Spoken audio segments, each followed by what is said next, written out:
Thank you so much for listening to Urbanistica podcast. I am Mustafa Sharif, an urban planner, and you're more than welcome to join my big journey of exploring the making of smarter and more livable cities. Please don't forget to follow Urbanistica on the different social media platforms, and also let's connect on LinkedIn. Big thanks to Urbanistica podcast partner AFRI. AFRI is an international engineering and design company providing sustainable solutions in the fields of energy, industry, and infrastructure. Are you ready for a new episode? Let's go for it.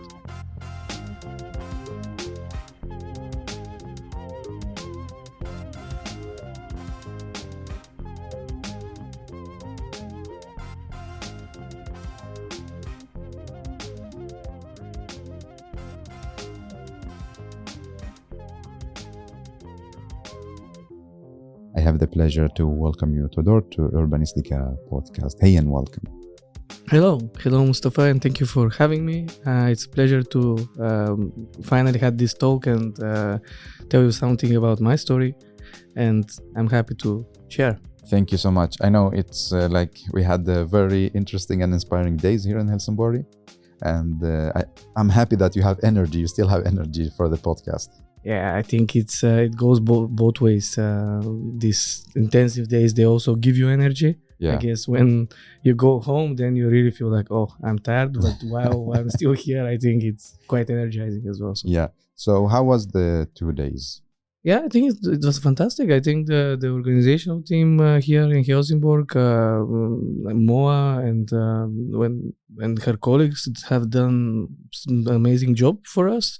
I think from Placemaking Europe, it was great to reconnect again. And frankly speaking, I'm quite impressed with what is happening in Helsingborg in terms of placemaking, community engagement, and so on. I think it's a fantastic effort they're doing here, and I think it's great that we could learn from it and that we can see. I mean, they were very hospitable as well. Yeah. So it was very pleasurable. To be honest, I feel sad that I have to leave. I imagine. Yeah, it's like, how to say, I'm really happy. Like, it was a really inspiring program. So shout out to Moa, Cecilia from the Helsingborg municipality, and also the placemaking team, Charlotte, Marta, Anna, right? And all the others. Yeah, it was great. I mean, it was great also to reconnect a little bit after this difficult 2 years that we had in terms of getting together across countries and so on. So what is like, soon you're gonna leave Helsingborg to your next destination. So what's the most, the memory that you will bring with you? Like, yeah, that's a the good coolest. One. Like. I don't know if I had enough time to reflect, but I think I definitely will keep with me. The professionally speaking, I will keep with me this positive impression of how they managed to bring placemaking to much wider strategy than just separate projects, and that they keep working on that in a very good way. I think that's something that it's, to be honest, of course we all work towards, but it's good to see this realized and good to see that this it's earning trust in government and people, because frankly speaking, we have to reconnect government and people. We have been speaking about that as well a lot, but I think it have to come from both sides, the efforts, and actually we should start realizing that every one of us, a citizen, is also the government. We are actually we're the environment around us. We shape it. So it's good to see that this very basic task of being a civil servant is kind of reborn in that kind of beautiful way. So I think that really will come with me as a professional memory. As a personal memory, I think there are many. There are many. It's very hard to specify. But yes. So Todor, you are our storyteller in this episode, and I'm really looking forward to have the conversation with you. So give me and the listener a highlight about you. Okay. Yeah. I mean, I'm Todor. I'm Bulgarian. I'm born and raised there, so I'm very Bulgarian in that sense. So I moved abroad later in my life. So I was 23 already. So before that, I did my bachelor. And so in general, I'm pretty much shaped by the context of being Bulgarian and being from the Balkan region, from country from Eastern Europe, country in transition with a lot of nice and a lot of challenging things that we had to deal with. And personally, I think this really probably pushed me in the direction of becoming urban planner and then to work more with communities, because I realized that in order to have better environments, we really have to start from the ground up as well. That we have to empower people to do things together and to actually trust each other, because that's a big problem. But maybe I'm going too deep already. What is your passion? My passion, I can connect this definitely sports, team sports in general. My whole life I have been playing a team sport, different kind of team sports, but I always liked to do that because also it's a great way. I don't know. It was always a great way for me to connect with people through something very pure, like a sport. And it's like you don't need language. You don't need to be friends with somebody to actually enjoy each other's company in that way. And I think that's also quite beautiful thing about sports and team sports in particular. So it teaches you a lot of things as well. What do you play? What kind of sport? When I was young, of course, when I come from, football is big thing, so I did a lot of football. But like already 10 years, I'm playing rugby. So so I had a very romantic story with that as well. I started in Hong Kong, and then I continue. Hong Kong. Yeah. Wow. Yeah. So I mean, I had this. I had, as part of my story, I had, of course, after I was shaved in Bulgaria. Wait. Now you need to take us like the story from the beginning, from your childhood and until you're here. Okay, let's do it that way. Maybe more. All right. So I'm from a very small town. Yeah. Which town? What's the name? It's called Silistra. It's in northeast Bulgaria. It's very small town. I mean, it's a district center, but still, it's probably the smallest district in the country. And then I grew up there. I don't know at this point how interested I was in community engagement, but in general, I was an active person, an active teenager. So we were organizing things in the school and so on, fixing stuff in the school. So already there was some mild kind of traces of community engagement passion. But later on, I started studying urban planning in Sofia. I moved in Sofia. I did my bachelor's there. And then I realized that I have to move on as well in order to learn even more. So I went to Netherlands. I was doing urban studies and urban design. And then I went for a research apprenticeship in Hong Kong for a while. Apprenticeship. What is it? Yeah, like it's kind of you're a pupil. I don't know if the pupil is the correct word. Like that, you're assistant to a researcher. Okay, so like in this kind of way. I did because I was doing research master. So I mean, that's another thing that I'm actually officially doing as well. I'm a researcher. I'm doing my PhD.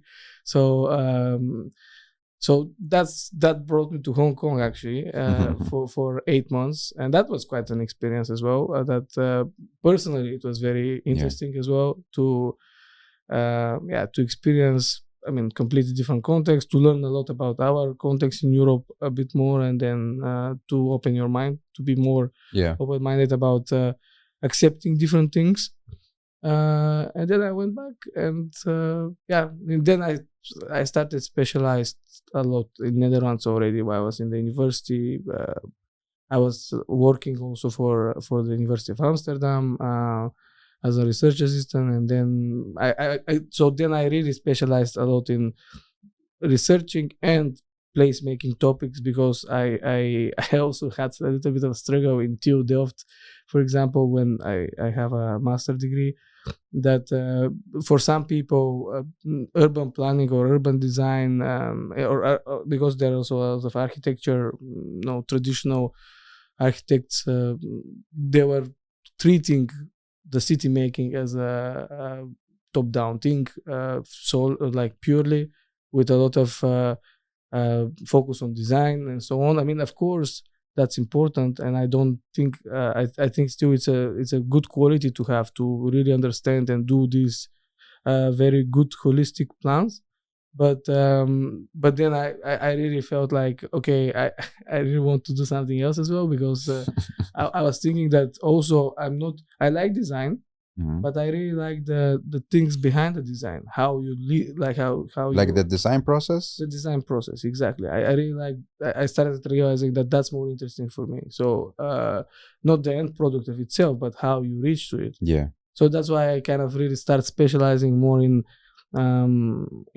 how we recreate environments. So on a theoretical, but also on a practical level. So how the process of creating public spaces and built Yeah. environment goes. So I went very deep in that, and I think since then there was no way back.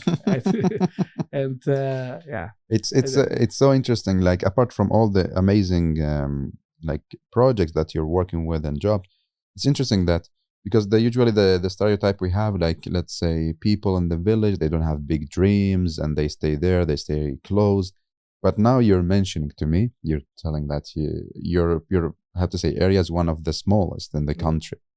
And still, like, you are super active, you travel abroad, you have big dreams. It's like, it's amazing to share this story. Yeah, I think in a way I have to own it to my parents, this kind of probably I'm the way that I am because of them, because I think they were also I guess pushing forward kind of people always. Yeah. So so I think that they installed this mentality in me, and of course kind of I mean I let it grow as well. I never, in a way, I don't put myself so much boundaries, which could be problematic. A lot of us have this problem. But I always had the idea that if I have to do something, I'll put the goal a bit higher, even deliberately knowing that I'm not going to reach it, but just to push for it as much as I can. Yeah. And I think that's how I do it. And sometimes this could give you problems with satisfaction, for example, like, oh wow, I didn't achieve my goal. You mean like you're too perfect and you want always? No, I think it's not that I'm too perfect. I guess there are probably some people that have more problems with perfectionism than me, but I'm too ambitious, maybe. Yeah. Like, I'll put it that way, like that. But I think it's fine so far. Like, for me, I think, okay, having big dreams is fine. Too ambitious, like, or let's say talking perfection. So far, like, you're happy, feel good, and you don't harm people. Yeah. Then life is good, right? Yeah, of course. Yeah, in a way, yes. I mean, I managed to, I think, with life, to learn a lot of quite some lessons, course. And we will learn more lessons, of course. We still have a lot of ahead of us, hopefully. Yeah. And but I think when it comes to families, yes, because yesterday I also had this conversation after coming back from the placemaking. I talk with my parents. They live here in Helsingborg, and then they be like, "Oh, look at you! Now you're big. People listening to you." And I told them also, like, it's because of you. You created the foundation and this mindset of how to say, past big challenges, having this mindset of solving problems. But at the other half, also, it's me as a person, I trained and kept this kind of skills, So it's not enough that only parents do the job, but the kids need also to maintain this. And so some people say, no, it's all because of my parents. I say, it's all because of your parents and you, because imagine you were like super lazy. So no, it's important to give gratitude to yourself, of course. Yeah. I mean, like, if you're working hard for something, you have to take the moment and like feel happy about what you have achieved. But yeah, of course, it's always about balancing these kind of things. I think this is like one of the ultimate truths about finding the balance. Exactly. Don't go in and it's a process. It's like you will never hit it perfectly, but it's just like you have to be aware, okay, which side I have to push a little bit more. True. I mean, and hopefully you will find the balance earliest in your life, so you don't struggle so much, maybe. Yeah. Right. Yeah, I mean, of course, and again about growth, but I think we're still. I think I would say, like, we're still young in our work and in our profession. I think it's normal to be still quite motivated, But I think it will be more. I feel like we have to be reminding this to ourselves as well for personal growth, because when we are getting more established in profession, we could go into a train of being too comfortable. I think we have seen a lot of people, and what we have been speaking about these 2 days as well, in municipalities and in governments, or I work in university or in universities. There are some. It's very dangerous environment in terms of like, if you get too comfortable, you forget that you have to also grow. Okay. So it's I think it's important to push ourselves in a way. I really like this quote always from David Bowie. I mean, it's a very inspirational person globally, we know.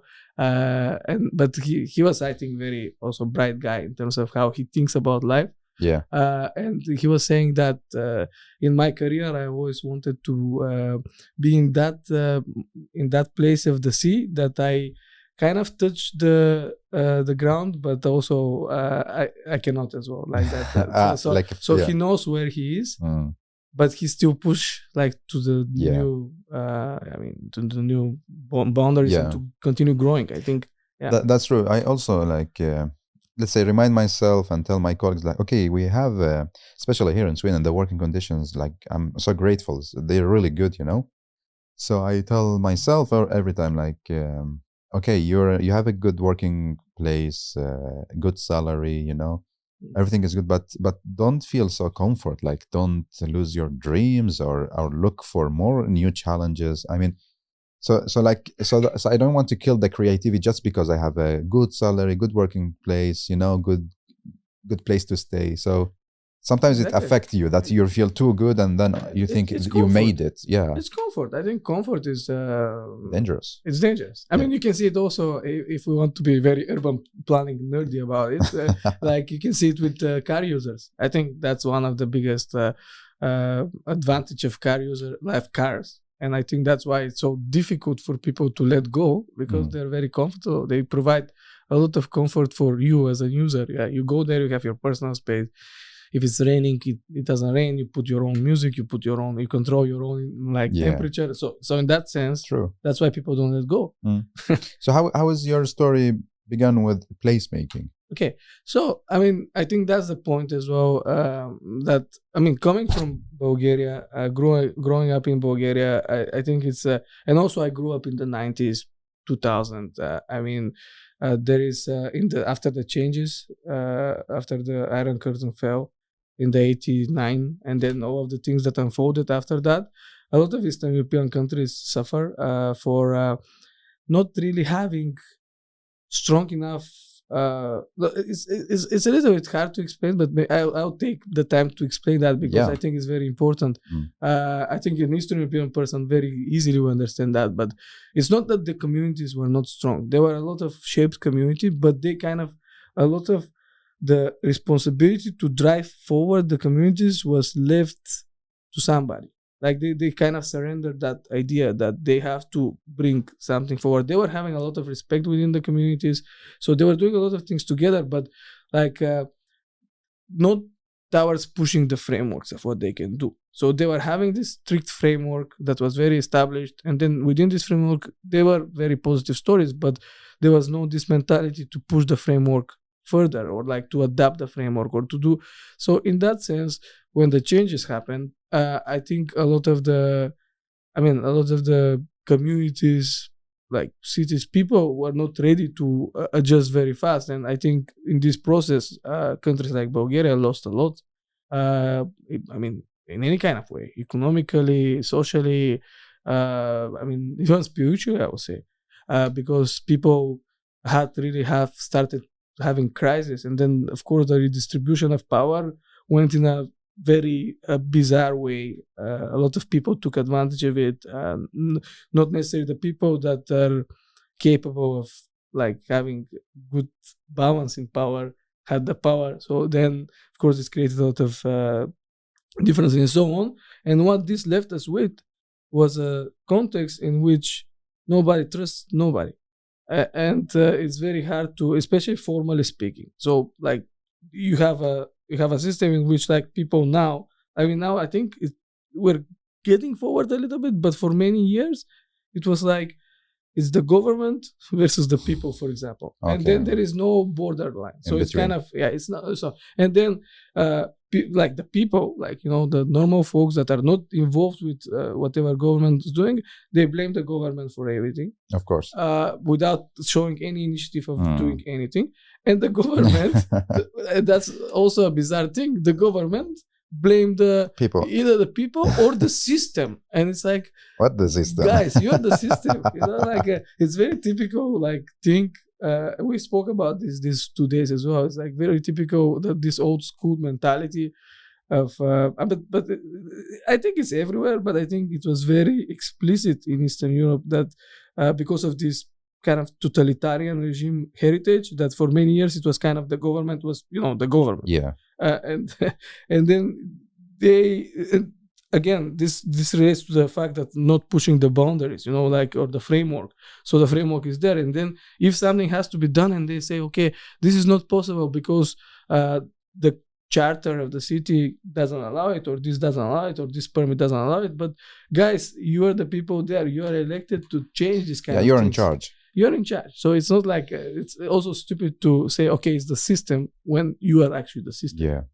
Yeah, I think that's why it's important, because I think when you have this kind of context, you can start like this has visual effects as well in cities, how cities look like, how public space is shaped, how it's maintained. So there were basically a lot of mess, and nobody kind of had a clear idea where to start from, or like people don't like the environment around them, but then they either they don't know how to change it, or if they change it, somebody, for example, a lot of people still in Bulgaria are very hands-on, so they go and they fix by themselves the bench in front. Like it's something that a lot of people do naturally. But then somebody vandalizes it, and then there is nobody kind of, they have to take charge of their own thing, so nobody vandalizes, everybody respects what they did and so on. So then but then of course you need also the formal support for these kind of things. So people get discouraged, some of them. Another story is that, of course, a lot of private interest when they're involved. So then they influence urban planning a lot, and when there is pressure, people build in green spaces, and you become it's very chaotic city in the end of the day. A lot of them, they could be chaotic, dirty, messy, and to a certain extent this could be positive, but like to the extent when it goes beyond being actually enjoyable and livable, then you have a problem. And then how do you change that? It's a very difficult question. And I think for me, it was very clear that you have to have a very good collective stand from the community, and also try to connect this with the government in order to achieve something. But I told you, like, we had people versus the government. So there is this big division. So then what I do, because I was interested in that, with some colleagues and friends. You were back home, and this was home. Okay. Yeah. So then, I was doing it while I'm also in Netherlands. Yeah. So I lived in Netherlands until 2015, and then I went home for like 2 years. But I was doing it anyway already. We set up an NGO that was deliberately focus on this, like civil engagement, like co-creation, and all of these topics. So also education, actually, like to educate people to know how the system works, and how they can actually change this. What's the name of NGO? It's called Informal Association, in brackets, and I mean it's a play of words. Yeah. Because you remember what we're speaking about, balance. Yeah. I think it's always it applies there as well. When you have very formal setting, you have to bring some informality. When you have very informal, you have to bring formality. So I think it's always about that, again, balancing. True. Like pushing in one direction or another. Yeah. So that's a play of words. So I think if we work with very formal settlements, then we have to bring more formality. If we work with very formal, then you need to bring. Yes. Yeah. So you started the NGO. So yeah, we started the NGO, and then our story was, I mean, pretty. I think again, we started the NGO. We're interested in these topics, how to start, and then we started actually doing some small guerrilla interventions, even like so. Then to play around with some elements of public space. Either to, I mean, experiment with things, to do something on a bench, to do something like a lot of. You do it by yourself, or you talk with the city and with the people. How is by ourselves? Like it's pretty guerrilla. This how it's. But like, are you allowed to do this? Because let's say here in Sweden, if you want to change something or do something, you need a permission from the municipality, and it's a long application. There are two answers to this question. You're allowed and you're not allowed. I mean, depends. It depends. I mean, okay. I mean, to be honest, of course, this is also something that I also kind of, after so like some years of doing this, I kind of learned as well. But I mean, this is the beginning, we really wanted to actually play with the public space, like see how people react. This was kind of this kind of research into it. It was also, for us to, I don't know, to get a little bit brave. Yeah. In terms of interacting with public space, because I mean, we have been studying it, we have been doing design on papers and so on, but then you have to also interact physically to do. And I think that also empowers you, it really empowers you actually to do stuff in public space. I think because you again push the boundaries of what you can do. Yeah. It's like, okay, I did that, and then people liked it or they didn't like it. I mean, I can adapt it, so then you really start, not to speak about, of course, you develop, of course, your hands-on skills of doing stuff about very practical things. But anyway, so we started these kind of things and certain events of speaking about that, and then bringing professionals, bringing people from abroad as well to have talks on these topics. Okay. Try to connect it with the university there and with the governmental people working in municipalities. So like you created a platform for raising awareness, talking about the challenges. Yes, because to be honest, like we did that because, I mean, I knew that this is, of course, a good way to also find partners and recognize and to be recognized and so on. And I think to find possibilities. And then, I mean, this is how it started unfolding. Then we were invited. We had these pitching ideas, and then we were invited by a festival, architectural festival in Plovdiv, second biggest city, very nice city in Bulgaria, to do a placemaking activity in a neighborhood. And then I think this was our first project that we started. We started to materialize these ideas. So we really actually went in, we constructed a whole kind of temporal platform in which we can collect basically impressions, ideas, and feelings of residents, and try to make a compilation of this.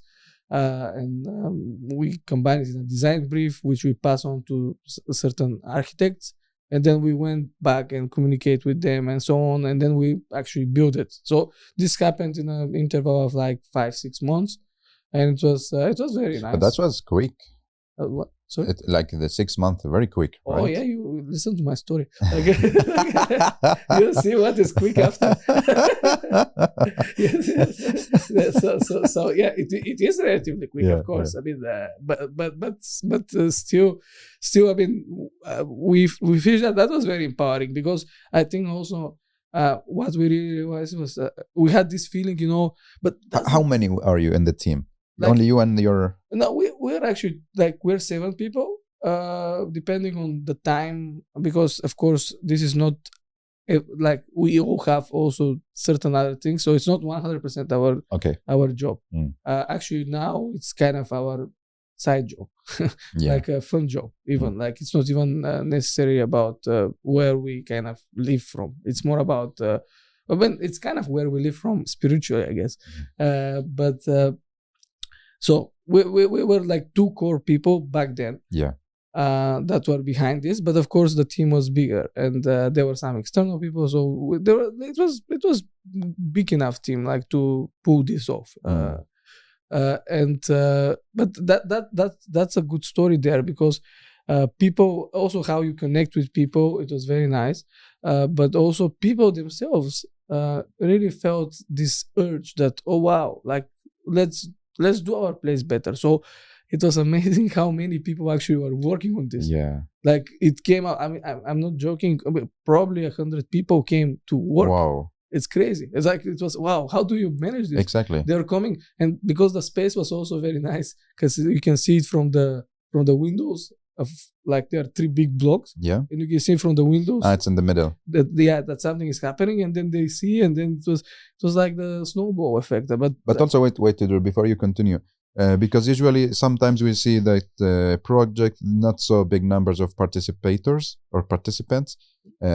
Maybe it's due to the communication or the campaign, or I don't know. Like there are many aspects, but what do you think made this success and 100 people showed up? Is like the way you communicate? I think no. I mean, we should. I think it's good to be humble about these kind of things. I mean, I think we put a lot of effort in communication. I think we put a lot of effort at spending time in public space, actually. I think we put a lot of effort also in terms of, because this temporal structure that we had, actually we had to construct it and deconstruct it each day. Okay. And it was a tedious process sometimes physically. Like it could take an hour, and then it was very hot. It was summer, and then you know it's a kind of a suffering job, and then people were saying that, like, okay, these guys, like, because I told you about the thing of trust, and it's like, oh, okay, what are these guys doing? Probably what they want something, but when they see this kind of stuff, like we're like struggling there, like, removing our shirts, it's like it's becoming very real what is happening. They start feeling like, okay, these guys are actually okay, they're like from the people. Like, so communication, being on the site, being there, and doing like the job honestly from heart. Yeah, actually, but doing it, like, probably demonstrate some suffering as well, I would say.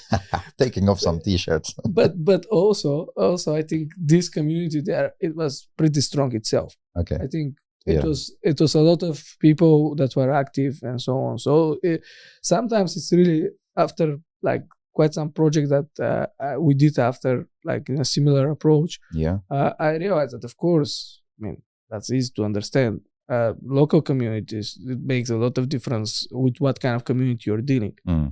There are some times that some communities have a lot of internal wicked problems that they're really like, it's like whatever you do, it's very hard to fix. You can help, but it's like you cannot really achieve this how to say, like, extreme participation, or like extreme, like,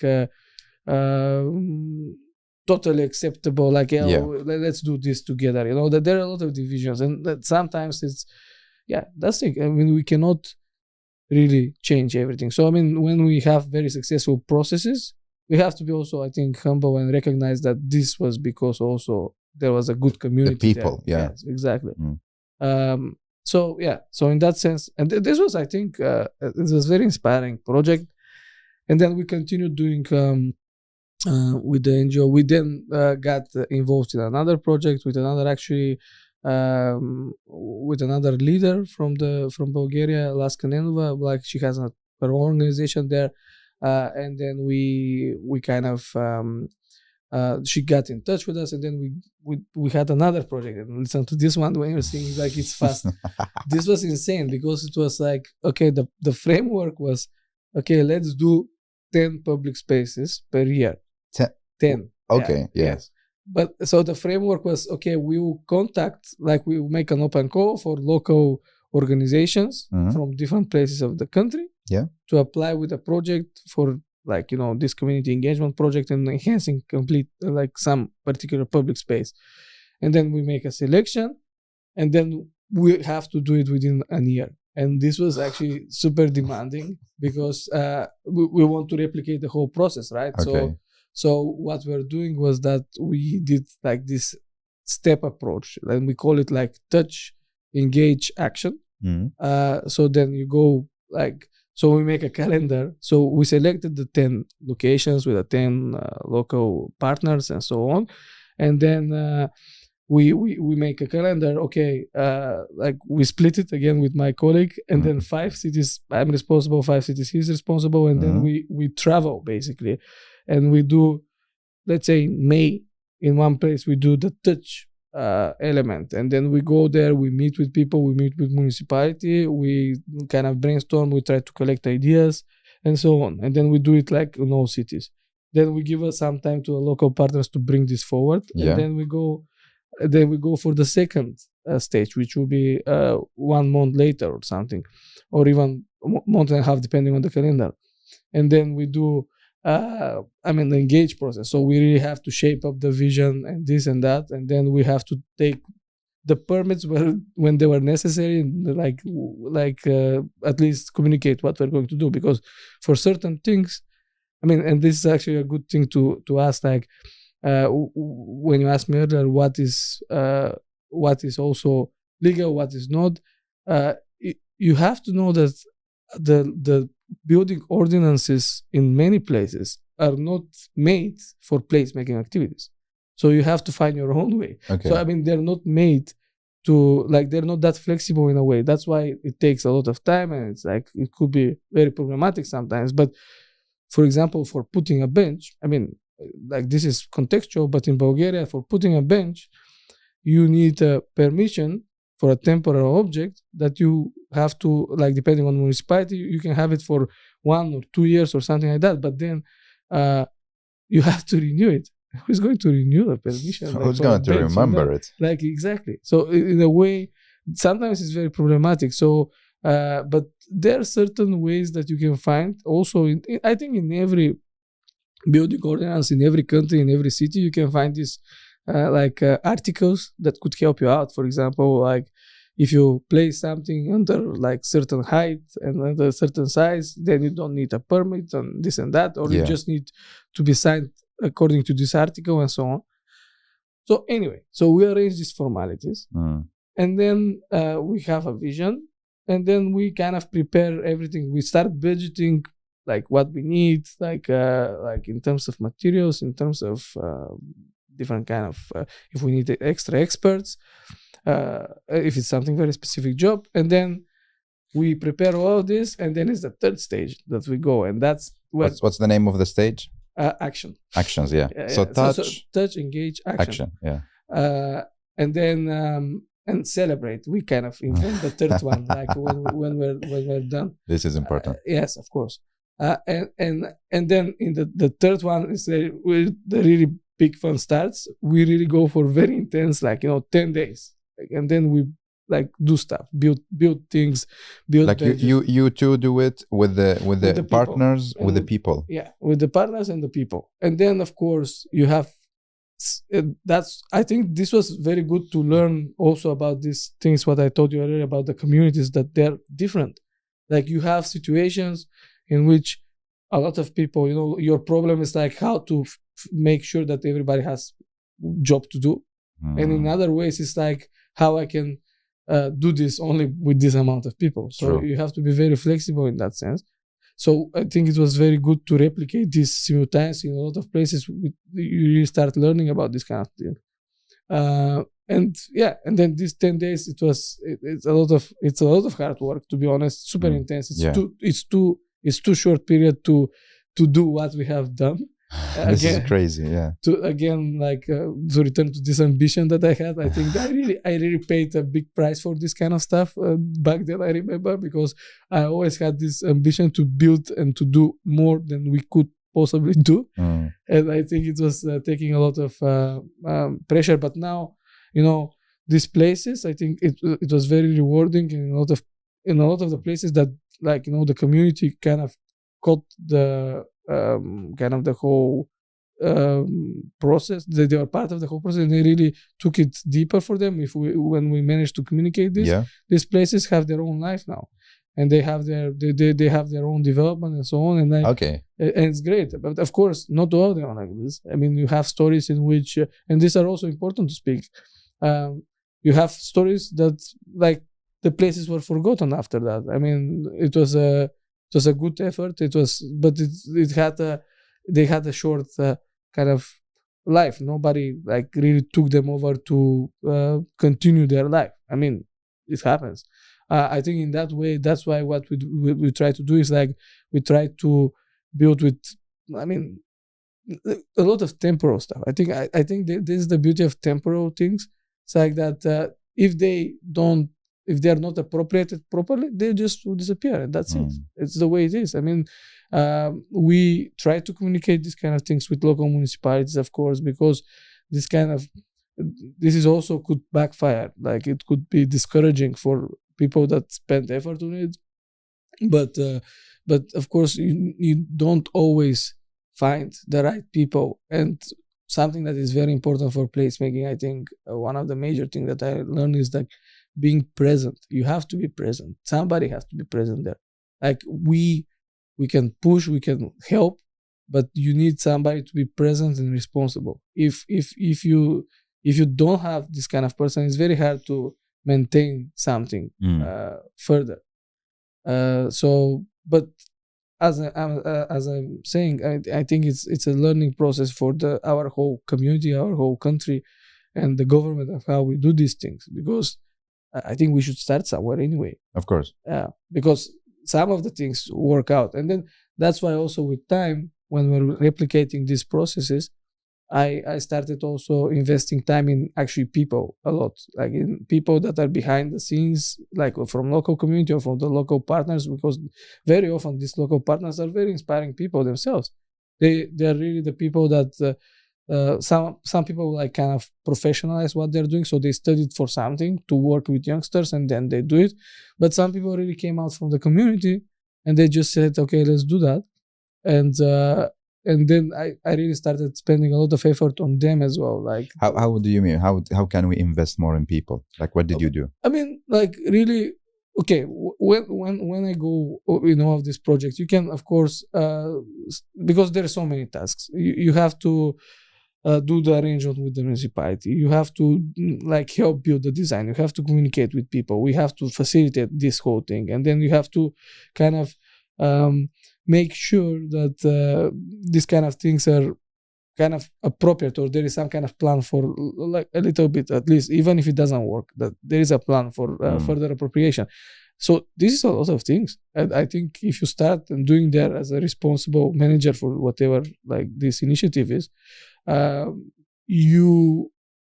it's too much. So I think what I learned later is like I felt like I would like to I worked more with the local partners, or like the people that are interested in this topic, like to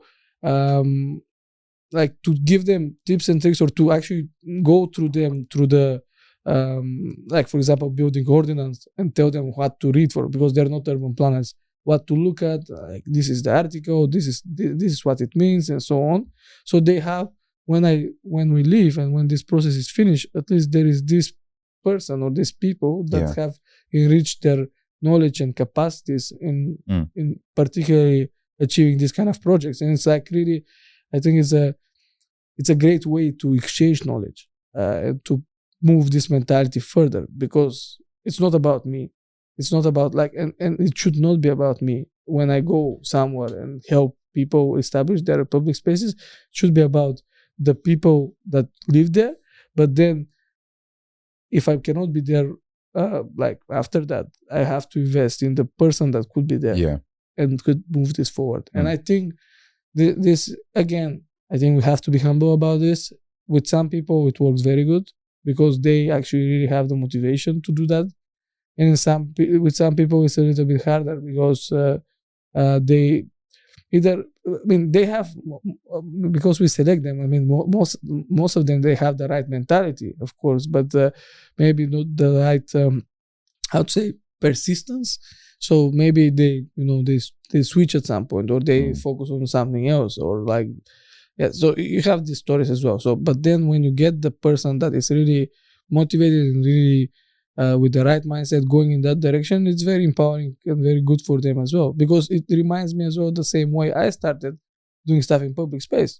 doing stuff in public spaces, I think in a way, it's the ultimate way of actually influencing communities. I think for me, I mean, of course, now we have all of these technologies, and then of course, they're very potent, but it's still, they're also dangerous to be in your bubble and so on. Public space is challenging because you can be with your friends there, but still somebody else that is not a friend or that have completely different opinion, you can meet very randomly, very spontaneously, very so you can be challenged.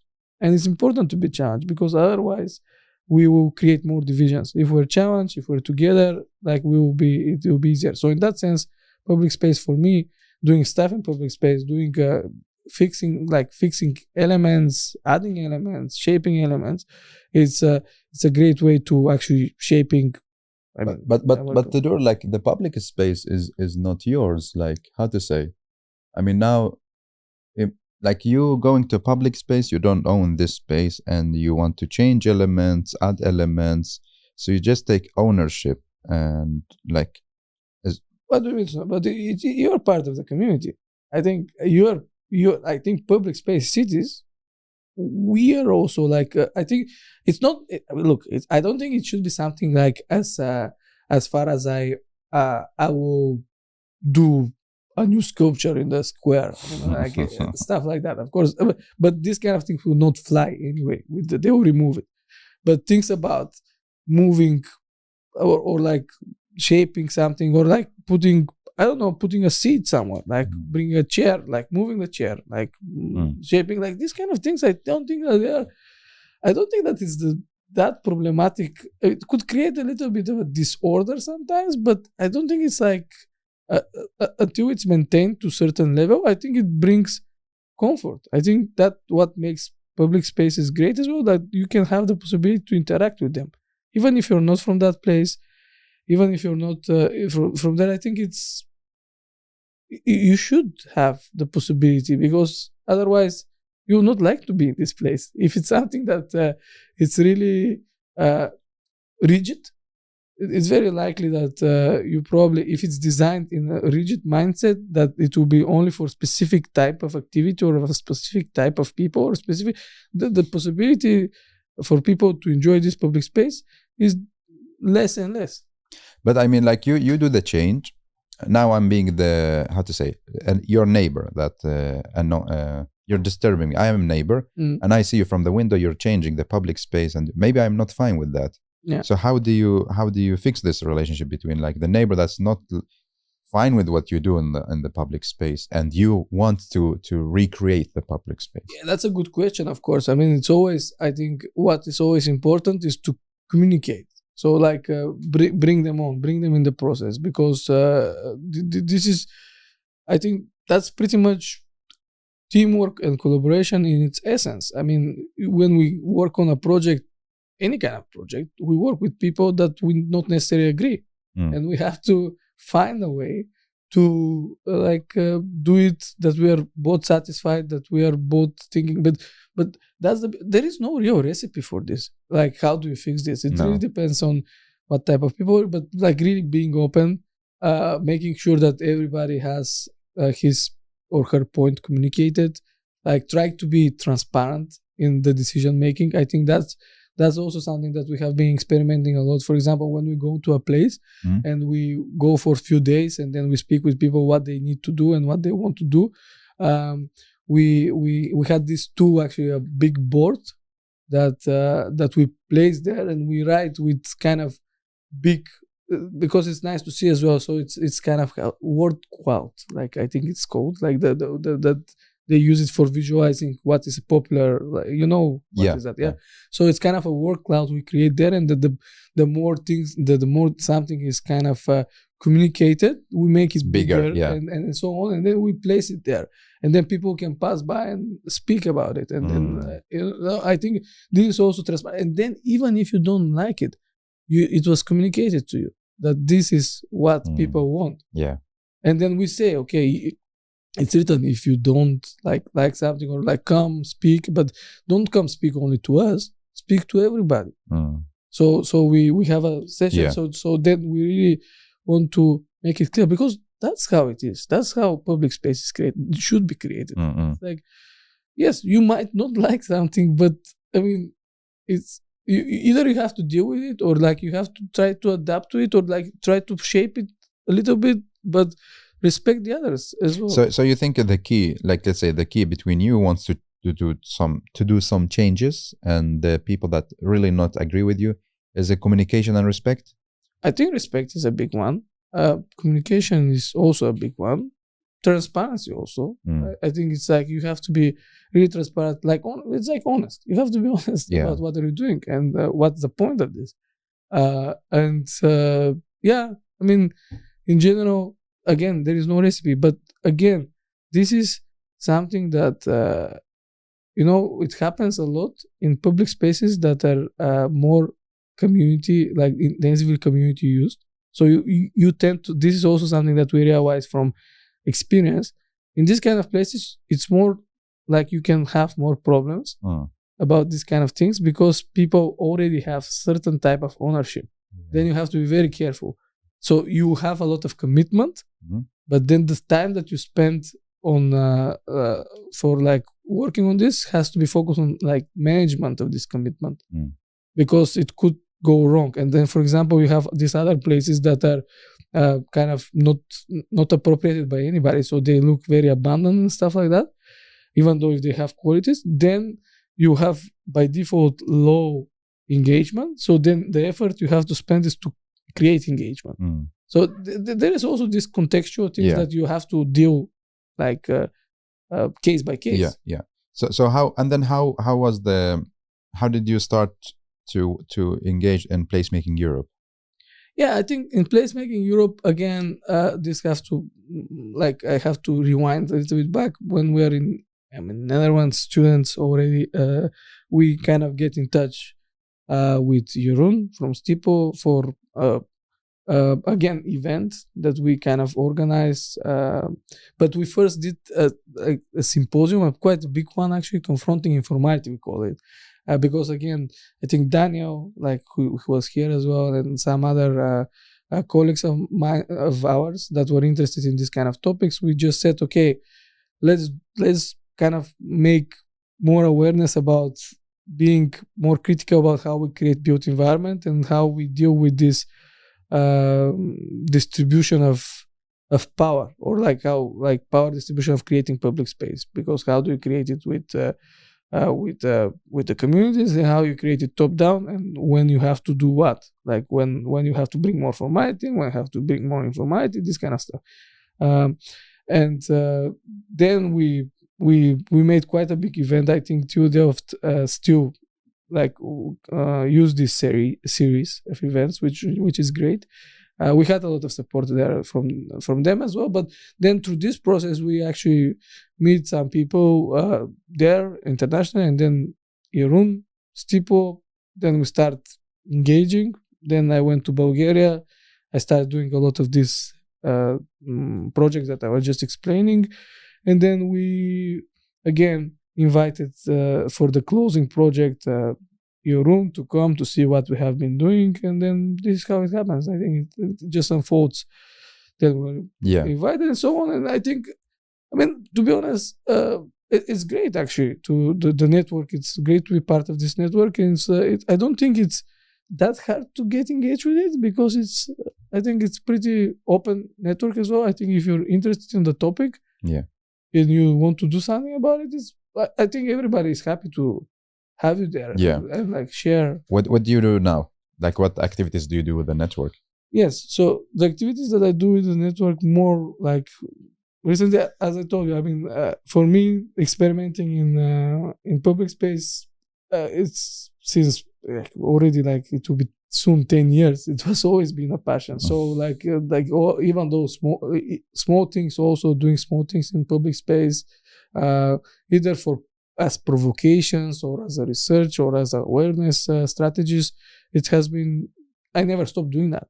So in general, then I said, okay, what we have as a network, and it was not my idea only, but like there are few people that are involved. In the beginning we didn't shape, like there were even more people, but then we shape it as a okay, wait. So what we're thinking about that back then is like, okay, people that are interested in this kind of experimentation, what this network can do in that sense. And we said, okay, well, think about it. It's a great thing because we are based in different contexts. And if we are different people in different contexts, that want to experiment with things, then this can give us a big possibility to compare the same experiment in a different place. So I do one thing in wherever I'm placed. Somebody in South Europe does the same thing in their own context, then the third person somewhere else, and so on. And then we can observe and compare. So we're thinking like this is a great way to also compare like strategies, tools, and experiments in public space. So then little by little we shape this as something that we call 2 test day initiative. So it's right now we are kind of 4 core people that are all leaders of Placemaking Europe, like based in different places. And then we work for this kind of idea that we can just really share the knowledge in that kind of open environment. So for example, we create an event and we say, okay, this February we'll experiment with lighting in public space. And then we create a session where people have inspiration talks, so they will listen. And then we have a session that people share about what the ideas they have to experiment with, and then we give feedback to each other. And then we do the experiment, and then we set up a session in which we exchange, okay, what happened. So in that sense, I think I think it works very well. And then because it really creates connection. Because first thing, you exchange knowledge, you inspire yourself. Second, you really create connection in the process because you're giving feedback to each other. So you're part of a cohort in a way, in this cohort word now. And third, you're really motivated to do hands-on thing. And then you actually, this peer pressure, you create peer pressure. Okay, I'm part of this group and we said that we're going to do this experiment. So you have a motivation to do it. And then also you actually do it and you learn a lot from it. So it's also empowering you in a way of how you experiment in public spaces. It's not necessary to be physical intervention. It could be research intervention. It could be you can create a poster like for try to connect with more people from the neighborhood, or try to make an awareness that I don't know, there is too much trash or something. Like, I mean, there are a lot of things. You can be very creative with that. And then we started doing that, and actually it's very nice because it also escalated a little bit further. And now we work with Ryan Smaller from Placemaking US, because they really took this also like, oh wow, that's great. They really took it close to their heart as well. And I think in the last 3 years we co-organized with him something called Placemaker Challenge, which is the same logic as I described in the process, but it's more focused on like climate awareness, climate change initiatives, and so on. Or social resiliency, all of these things. And then again, we do this, but then US like get on board quite a lot. Actually, that's another thing that they're very good at. They're very hands-on. So in a way, a lot of people just join, and then they do these experiments. We share experience, and then the proof of the concept is actually the fact that Ryan and me met for first time physically just now, like these 2 days, and we felt like we know each other like for a very long time. Yeah, I thought you studied together or something, you know, like you had a really good friendship. Yeah, that was so so that's a proof of concept. Yeah. And of course the other proof of concept is like all the people that we kind of created this pretty stable cohort that we have. I mean, I would say like around 20 people that are like, I'm pretty sure that they will join like, every event, just to, even if they don't organize local experiment, they'll be part of it. Because of course, these local experiments, sometimes it could be demanding. Ideally, you can contact it with some ongoing project that you have, but you can also just do it separately. Can we find some, like, how to say, a project or the tool on the homepage? Information, or how do we access information? How can we part of this? Yeah, I think we have a website in process that we have to create. But on the Placemaking Europe website, you have designated page for like 2 test day initiative and 2 days day crew, and there you can find more information. But usually it's like, I think we just communicate it through them, so it will come through a newsletter and so on. I think the website, I hope we will manage to put it out this summer, and then people can follow there. But the idea is like it's also we'll amplify it through the networks. Placemaking US and Placemaking Europe are like both on board with that. So I think if you're part of these networks, or like if you follow the feed, it will come on your. It will come in front of you. Of course, sometimes it's overwhelming, but it's fine. This is something that we can just keep pushing. And I think that's the thing also that you learn with placemaking. I think it's just when something it's really adding value and successful, it will come naturally. It's like like organic. Yeah, exactly. The thing is, I don't know. Because now we actually have the time to experiment. If it becomes too big, then you have to spend all of your effort of organizing only. So then you can have more problems of having enough time for experimentation. So it's like pros and cons in the whole process always. But we have some ideas how to make this grow. Also with the collaboration with Placemaking US and so on. I think probably the next step that we are looking forward is to establish hubs like of this experimentation activities. So, for example, like Santa Ana in US, Stavanger in Norway, like where I'm based, and then like some other places, and then we just know that there are these like regular experimentation phases that like local municipalities are aware of and so on, and then I think that's a good way to have these hubs that we do things anyway, and then if somebody else wants to join as well, of course everybody's welcome, and then it could grow like this. But interesting. No, it's I think the journey you're doing is super interesting, and you did so many projects.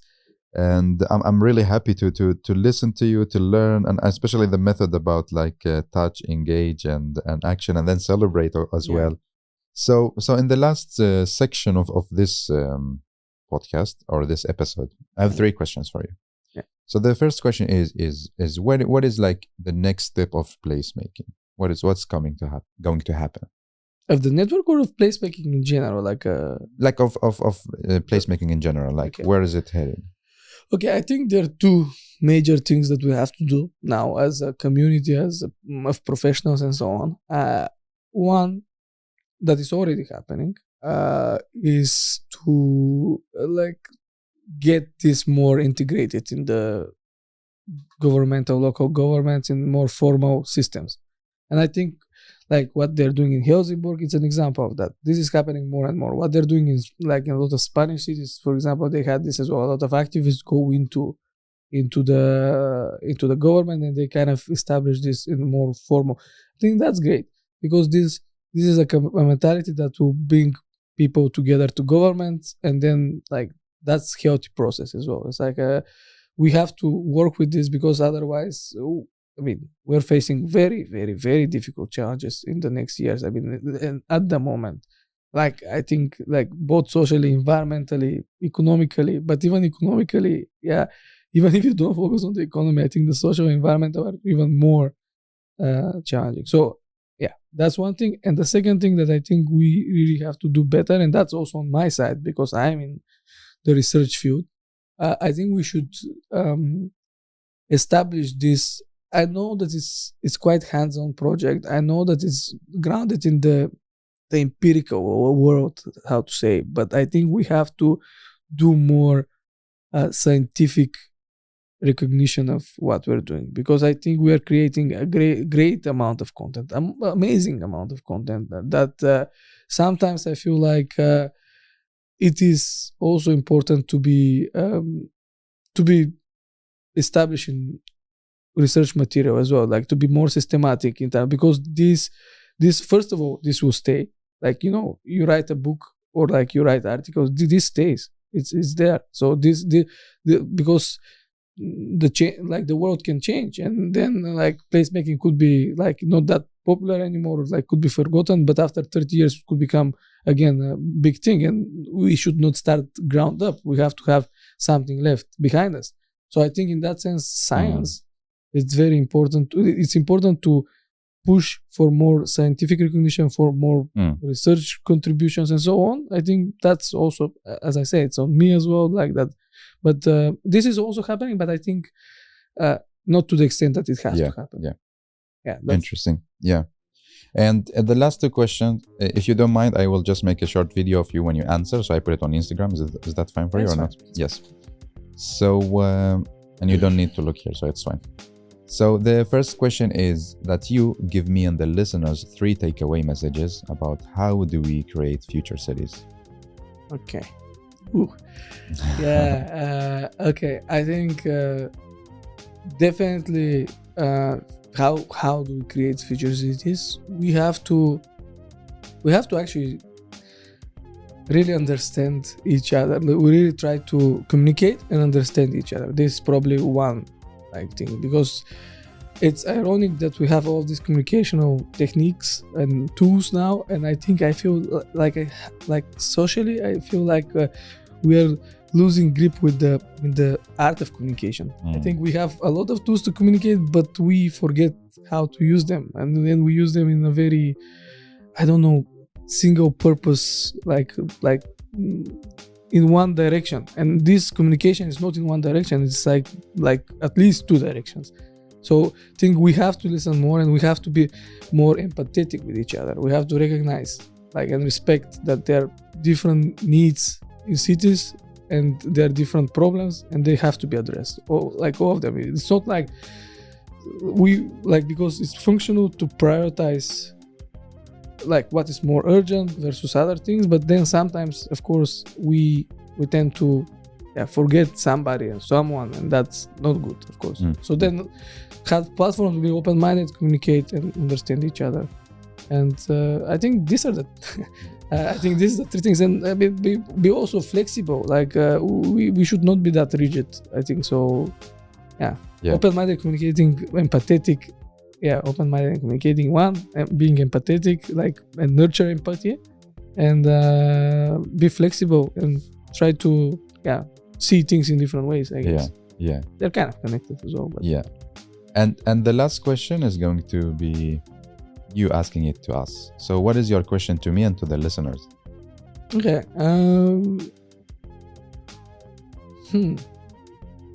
You got me unprepared on this, but I would like to, I reckon that a lot of the listeners will be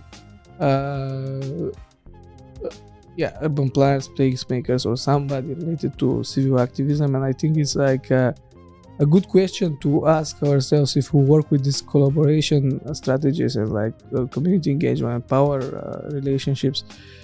I would like to ask is when you do a project, do you really think that you're redistributing power within how you build cities, or nothing? I think that's, I don't know if it's not an easy question to ask ourselves, but I think it's always good to think about if there is no this tension of people losing power or letting power to some other people, like communities. I feel like sometimes what we do is losing its meaning, because in the end of the day it's about really empowering people that are not having a say in how the city should be structured and how it should adapt to their needs. If we don't serve these people, I think what we do is it's losing its meaning. So it's a good question to ask, do I really help in the redistribution of power of like city making. Todor, thank you so much for giving your time to record the episode, and hopefully see you on the Placemaking Week, and I'm following you on social media. So keep up the good work and keep loving cities. Yes. Thank you very much, Mustafa. Pleasure.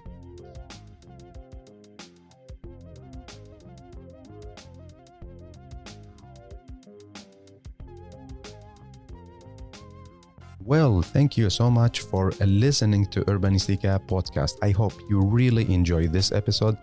You learned something new and also got inspired by the guest. Don't forget to share the episode on your social media and recommend it to people you think they are really interested in this topic. Thank you so much again for giving your valuable time to Urbanistica podcast. I am Mustafa Sharif. Keep up the good work. Keep loving cities.